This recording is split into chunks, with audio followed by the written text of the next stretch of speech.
Siyosat qarorlar tizimi. Huquq shu qarorlarning shakli va chegarasidir. Bu podkastda biz ularning o'zaro ta'sirini, zamiridagi sabablarni va oqibatlarini tahlil qilamiz.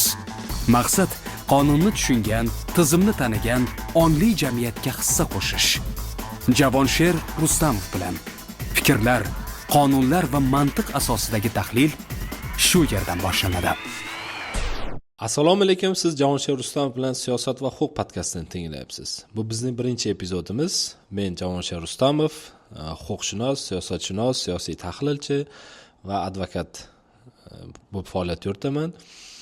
2 yil siyosatshunoslik va siyosiy tahlilchilikda o'qib, magistr darajasini olganman, bakalavriatda huquq yo'nalishida o'qiganman va davlat tashkilotlarida 10 yilga yaqin faoliyat yuritganman.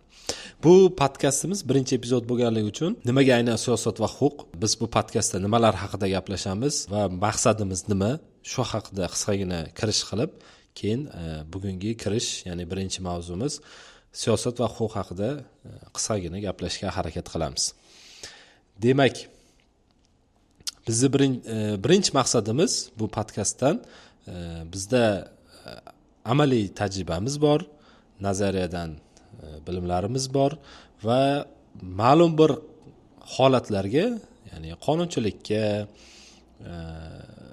qonunlarni ishlash mexanizmlariga o'zimizni bir fikrlarimiz bor. Shuni bildirish uchun birinchi navbatda. Ikkinchisi, maqsadimiz qonunni ishlash mexanizmini tushunish uchun, ya'ni to'g'ri talab qilishi, qachon, nima uchun qonunlar ishlamaydi yoki aynan kimgadir kelganda qonunlar ishlamasligi, qaysidir vaziyatda qonun ishlamasligi yoki kimdir huquqini talab qila olmasligini tub sabablarini ochmoqchimiz. Ya'ni prosta faqatgina qonun ishlamadi emas, xo'p, bu qonunni ishlamasligi nima sabab bo'lyapti? Uni tizimli tahlil qilishga harakat qilamiz. Va uchinchi maqsadimiz aynan huquq yo'nalishida siyosatga qiziqadiganlar uchun bir manfaatli bilim ulashishni ko'zlaganmiz. Bu podkast davomida biz qaysi yo'nalishda boramiz, ya'ni podkast formati qanaqa bo'ladi, nimalar haqida suhbat quramiz deganda, siyosat va huquq ikkita bu soha, ikkita tizim. Biz shu ikkala tizim bitta jism deb ko'ramiz va ikkalasi bir-birini to'ldiradimi yoki nazorat qiladimi? Balki ikkalasini mustaqil harakat qilish kerakdir degan umumiy g'oyalar, umumiy gipotezalar haqida fikr yuritamiz. Demak, har qanday mavzuni o'rganish uchun birinchi navbatda asosiy tushunchalarga ta'rif berish kerak, ularni tushunib olish kerak. Hatto qonunchilikda ham ko'plab kuzatsa bo'ladi. Dastavval o'sha qonunda ishlatiladigan so'zlar, atamalarga qisqagina ta'riflar beriladi. Biz ham shu yo'ldan borib, birinchi navbatda siyosat bu nima, huquq nima degan savolga javob berishga harakat qilamiz. Siyosat bu hokimiyat uchun kurash, hokimiyatni olish, uni ushlab turish va uni boshqarish san'atidir. Ya'ni siyosat bu boshqarish san'ati, qisqa qilib aytadigan bo'lsak. Huquq esa odamlar o'rtasidagi munosabatlarni belgilovchi umumiy va majburiy normalar tizimi. Ijtimoiy munosabatlarni tartibga soluvchi normalar majmui desak ham bo'ladi. Bu ikkala tushuncha bir-biridan mustaqil emas degan fikr ham bor va mustaqil degan fikr ham bor. Misol uchun o'sha Hans Kelsen degan bir huquqshunos huquq siyosatdan ajralgan mustaqil normativ tizim deb ta'rif beradi. Karl degan bir olimimiz esa yo'q, har qanday huquq norma avvalo siyosiy qarordir degan o'zini fikrini bildiradi. Bunday olib qarasak, ikkalasi ham to'g'riga o'xshaydi. Ya'ni bittasi aytayaptiki, huquq bu siyosatdan ajralgan mustaqil tizim, ya'ni qachon saylov bo'ladi? Misol oddiy, elementar tushuntiradigan bo'lsam, saylovdan kelib tushuntirishga harakat qilaman. Misol uchun saylov tizimi orqali hokimiyatga saylanish bor. Shunda bu saylov qanaqa tartibda bo'ladi? Kimlar saylanishi mumkin, kimlar saylashi mumkin degan savolga huquq javob beradi degan fikr ilgari suryapti. Karl bo'lsa yo'q deydi. Huquqiy norma bu avvalo siyosiy qarordir. Ya'ni o'sha huquqiy normani imzolayotgan shaxs bu siyosiy qaror qabul qilish vakolatiga ega bo'lgan shaxs degan tushunchani beradi. Max Weber esa qonun siyosiy hokimiyatning legallashgan shaklidir degan ta'rifni beryapti. Bular bir-biriga bog'liq va bir-biriga qarama-qarshi tushunchalar haqida fikr yuritishyapti. Umuman bu podkastimiz davomida biz mana shu g'oyalar atrofida fikr yuritamiz.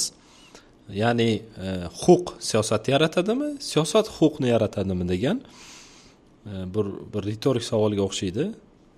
Bir-biriga ham bog'liq, ham bog'liq emas. Buni tushunish uchun avvalo siyosiy rejimlarni tushunish kerak.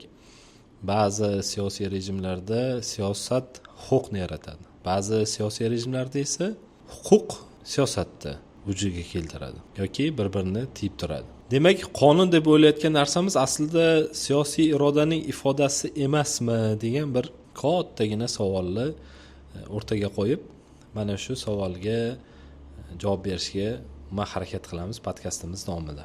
Xo'p, nima uchun bu ikkala sohani birga o'rganilishi kerak degan yana bitta savol paydo bo'ladi o'z-o'zidan. Lekin hamma joyda ham mana bu sohalarni o'rganayotganda, mana siyosatda o'qiyotganda yoki huquq yo'nalishida o'qiganda ikkalasi bitta qilib o'qitilmaydi, o'rgatilmaydi. Mana biz yuridik o'qiganimizda davlat va huquq nazariyasi degan fan bo'lardi birinchi kursda, ya'ni davlat nima, huquq nazariyalari, qanaqa nazariyalar bor, davlatning o'sha siyosiy rejimlari, boshqaruvi, qisqagina qilib shuni o'tganmiz. Va davlat va huquq tarixi degan fan ham bo'lgan. Mana shu fanlardan men hozir endi tushunyapman, o'sha biz birinchi kursda o'qiganimizda tushunmaganmiz. Juda bir bizga qiyin fan bo'lgan. Shaxsan menga juda bir qiyin fanday tuyulgan. Chunki faqat unda ilmiy nazariyalar va qarashlar haqida fikr yuritiladi. Yuritilgani uchun ham men uchun qiyinday tuyulgan. Mana endi tushunyapmanki, nima uchun aynan bu fan birinchi kursda o'tilgan. Ya'ni institutga kirgan paytda dastlab shu fanni o'qitishgan. Huquqni tushunish uchun albatta siyosatni tushunish lozim, shart deb hisoblayman. Siyosatni tushunmasdan turib, huquq bo'yicha bir qanaqadir fikr yuritish sal noto'g'ri yoki noto'g'ri fikrlar paydo bo'ladi yoki noto'g'ri qarash va yondashuvlar paydo bo'lishi mumkin. Demak, nega bu ikki soha birga o'rganiladi? Birinchi nuqta, bunda siyosat qonunni yaratadi. Boya aytgan olimlarimning fikridan ba'zilari shunaqa degan fikr ilgari suradi. Har bir qonunni siyosatchilar qabul qiladi. Ya'ni deputat, senator va davlat rahbari imzolaydi. Endi bizning konstitutsiya bo'yicha shunaqa. Mana misol o'sha aytgandek, parlament bu siyosiy institut. Bizda Oliy Majlis, ammo huquqiy hujjat chiqaradi. Normativ hujjat, qonun qabul qiladi, qaror qabul qiladi. Normativ hujjatlar to'g'risidagi O'zbekiston Respublikasining qonuni bo'yicha normativ hujjat hisoblanadi parlament qabul qilgan qarorlar. Konstitutsiya bu asosiy kuchlar kelishuvining mahsuli. Ya'ni bu yerda ham siyosiy kuchlar kelishib, o'zaro kelishuv, ya'ni parlament, deputat va senatorlar kelishuvi asosida qabul qilingan huquqiy kuchga ega majburiy har bir davlatda bosh qomusiy qonuniy hujjat hisoblanadi. Endi yana bitta nuqta bor. Huquq siyosatni tartibga soladi. Ya'ni siyosatni nazorat qiluvchi yagona vosita bunda huquq. Suhbatda boshida aytganimdek, buni tushunish uchun siyosiy rejimlarni albatta tushunish shart. Mana misol uchun demokratik davlatlarda qonunlar faqat fuqarolarga emas, balki siyosatchilarga ham tatbiq qilinadi. Mana hozirgi kunda o'sha Amerikani olaylik. Barchamiz bilamiz, Amerikani o'sha demokratik davlat, demokratiyani eksport qiluvchi davlat deb bilamiz. Mana shu davlatda bo'lib turgan bir shu kecha kunduzi bo'lib turgan bir holatga mana shu yorqin misol bo'ladi. Ya'ni nima? AQSh hukumatı chet ellik talabalarni Garvardga qabul qilishni to'xtatish bo'yicha topshiriq beryapti institutga. Garvard nima qilyapti? Olib o'sha qaroridan keyin Trampni sudga beryapti. Sud nima deb qaror chiqardi? Uni barchamiz yaxshi bilamiz. Mana bu mana qonun faqatgina fuqaroga emas, balki siyosiy qaror qabul qiluvchilarga ham tatbiq etilishini bir yorqin misol deb tushunsak bo'ladi. Ya'ni yana bitta mana shunga xulosa, kichkinagina xulosa qilishga harakat qilamiz. Siyosat qonunni yaratadi. Huquq esa siyosatni chegaralaydi. ikkala kuch bir-birini to'ldirishi kerak. Ba'zi vaqtda esa bir-biriga qarshi ham bo'lishi mumkin. Bu ikkala tushuncha, ikkala soha bir-biriga bog'liqligini yana bitta holatda ko'rsak bo'ladi. Siyosat o'zgarsa, huquq ham o'z-o'zidan o'zgaradi. Ya'ni siyosat doimiy harakatda. Bitta partiya o'tiradi hokimiyatda, keyin boshqasi keladi. Shunaqa o'zgarishda doimiy bo'ladi. Huquq ham buni orqasidan, ya'ni bundan qolishmagan holatda doimo o'zgaruvchan bo'ladi. Ya'ni o'zgarib turishga moyil bo'ladi. Qaysidir qonun qabul qilinadi, keyin unga o'zgartirish va tuzatishlar kiritiladi, qaysidir qonun bekor bo'ladi yoki qaysidir tartib joriy qilinadi, keyin u bekor bo'ladi. Qaysidir huquqbuzarlik birinchi navbatda jinoiy javobgarlik bo'ladi yoki birinchi ma'muriy huquqbuzarlik bo'ladi, keyin u jinoyat bo'ladi yoki umuman jinoiy huquqbuzarlikdan chiqarib tashlab ma'muriy huquqbuzarlikka o'tkaziladi. Mana shunaqa doimiy temp, dinamika bor bu yerda. Ya'ni o'zgarib turishga ehtiyoj bor. Endi siyosat ham xuddi shunaqa. Bu o'xshashlik tomoni siyosat va huquqda. Va ikkalasini bir-biriga bog'liqligini mana shu yerda ko'rsak bo'ladi.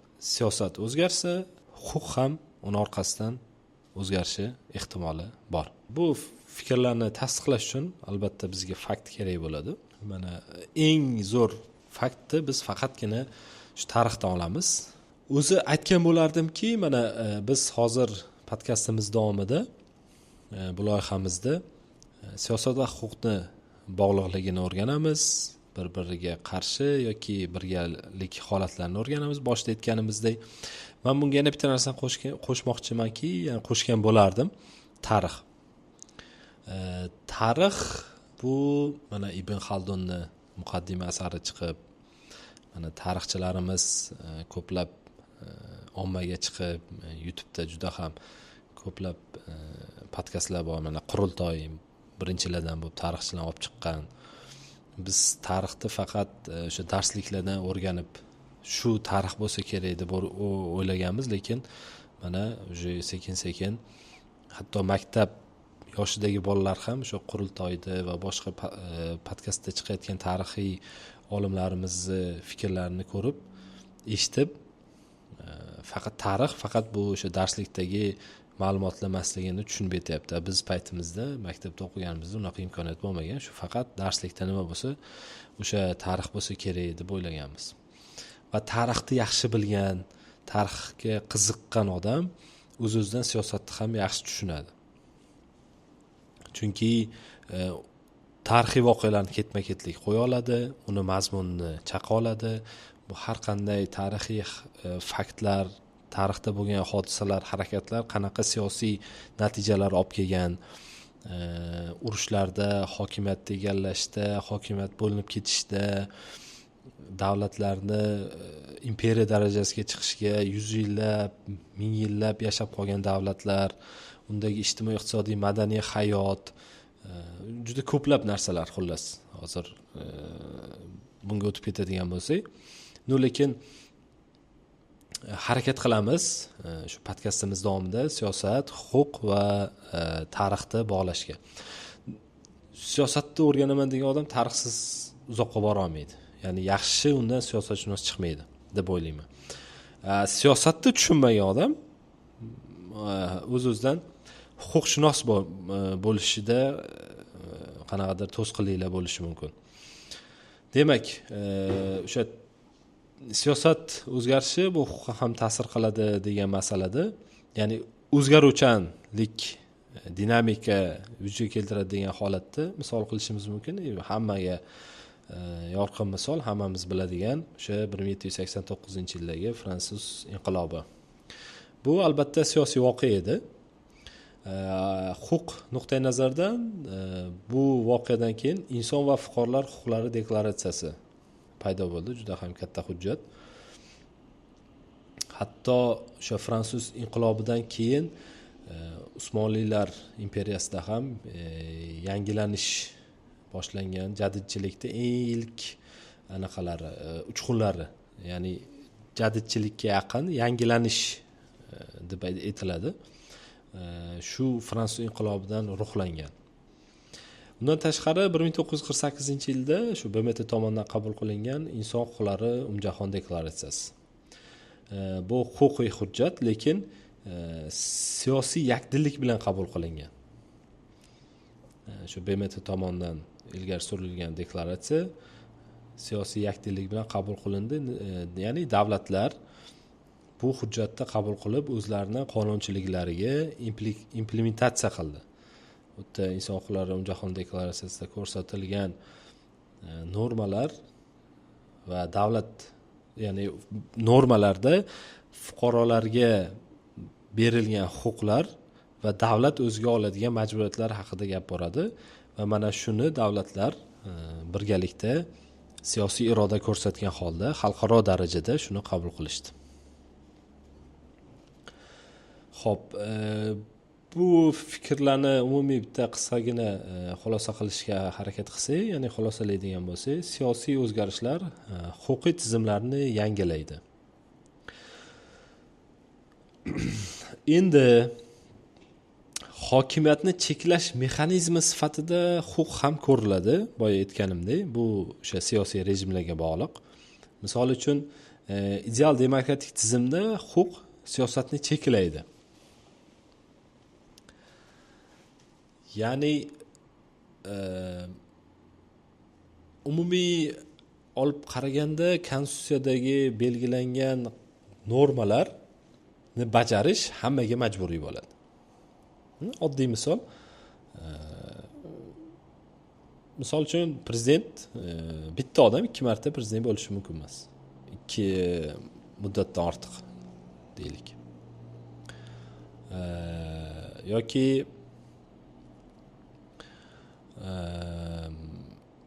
sud hokimiyati. Bu o'sha huquqni so'nggi so'zi bo'lishi kerak. Sud qonunlarni bajarilishi, unga amal qilinishi yuzasidan oxirgi so'zni aytish kerak. Kim bo'lishidan qat'iy nazar, taraflar kim bo'lishidan qat'iy nazar. Boya aytgandek, Amerikadagi o'sha Garvard bilan Tramp hukumatini munosabati. Lekin siyosiy rejimlarda shu faqat demokratiya emas, boshqa rejimlar ham bor. Misol uchun avtoritar tizimda buni teskarisi bo'ladi. Siyosat huquqni cheklaydi. Sudlar mustaqil bo'lmaydi, qonunlar selektiv bo'ladi, ya'ni kimga nisbatan qo'llaniladi, hokimiyat hal qiladi uni. Hammaga emas. Bular haqida yana batafsil o'sha podkastlarimiz davomida gaplashamiz. Asosiy hozir tushuncha paydo bo'lish uchun bularga qisqa kirish qilishga harakat qilyapmiz. Xo'p, bu yerda ikkita asosiy tushunchalar bor. Mana shu hokimiyatni cheklash mexanizmi sifatida huquq ko'riladi degan bir g'oyada ikkita tushuncha bor. Rule of law va rule by law. Bu nima degani? Rule of law bu qonun ustuvorligi. Rule by law bu hokimiyat qonundan niqob sifatida foydalanadi. Ya'ni o'z hukmronligini qonun bilan oqlaydi, xolos. Ikkalasi xullas ikki xil tushunchalar. Bularga ham alohida to'xtalamiz. Ikkalasi ikki xil tushunchaligini hozircha bilib qo'ysak, shuni o'zi yetarli bugunchalik. Demak, huquqiy davlat deganda bu faqat qonuni bor davlat degani emas. Misol uchun, konstitutsiya bu bosh qomusi deyapmiz, barcha davlatlarda, ko'pchilik davlatlarda. Lekin konstitutsiyasi yo'q davlatlar bor. Misol uchun, Buyuk Britaniya dunyoning rivojlangan davlati. Bu ya'ni Buyuk Britaniyada ham huquqiy davlat. Lekin konstitutsiyasi yo'q. Bu nima degani? Ya'ni huquqiy davlat bu faqat qonuni bor degani emas deganda biz nima tushunishimiz kerak? Hokimiyat o'zini qonun bilan cheklashga tayyor degani.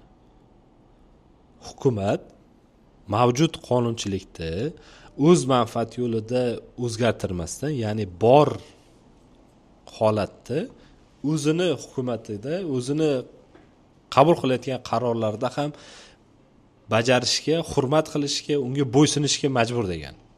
Ya'ni men siyosiy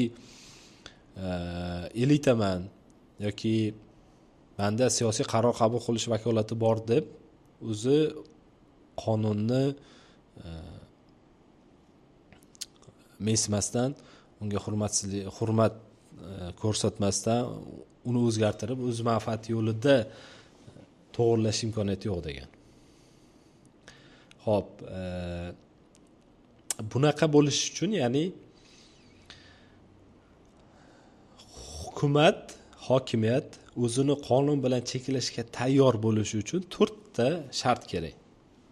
Birinchisi mustaqil hokimiyat, ya'ni mustaqil sud hokimiyati, ikkinchisi konstitutsiyaviy nazorat va uchinchisi kafolatlangan fundamental huquqlar va to'rtinchisi qonun chiqaruvchilarning cheklangan vakolati. Agar mana shu 4 ta shart bo'lmasa, davlat huquqiy emas, faqat qonunli ko'rinishda bo'ladi. Qonunli davlat va huquqiy davlat bu ikkalasi bir-biridan tubdan farq qiladigan tushunchalar. Qonunli davlat deganda qonuni bor, lekin unda adolat yo'q. Huquqiy davlatda esa qonun adolat bilan uyg'unlashgan bo'ladi. Demak, bugungi epizodimiz uchun xulosalar qismiga o'tamiz. Biz siz bilan nazariy jihatdan huquq nima, siyosat nima, ular birga ishlaydimi, qanday ishlaydi, qachon ular bir-birini cheklaydi yoki cheklamaydimi, bir-biriga bog'liqmi, bog'liq emasmi, shular haqida fikr yuritishga harakat qildik. Va ikkita savol bor. Qonun aslida kim uchun yoziladi? Fuqaro uchunmi yoki siyosatchilar uchunmi? Agar siyosat qonunlarini qabul qilsa, uni kim nazorat qiladi? Shular haqida bir o'ylab fikr yuritishingizni xohlagan bo'lardim. Sizlar bilan Javonshir Rustamov edim. Siz bilan siyosat va huquq o'rtasidagi kuch, chegara va o'zaro bog'liqlikni ochishga harakat qildik. Agar sizga bu epizod yoqqan bo'lsa, do'stlaringiz bilan ulashing, keyingi epizodlarni kuting. Yodingizda bo'lsin, fikr bilan yashang, qonun bilan himoyalaning. Ko'rishguncha.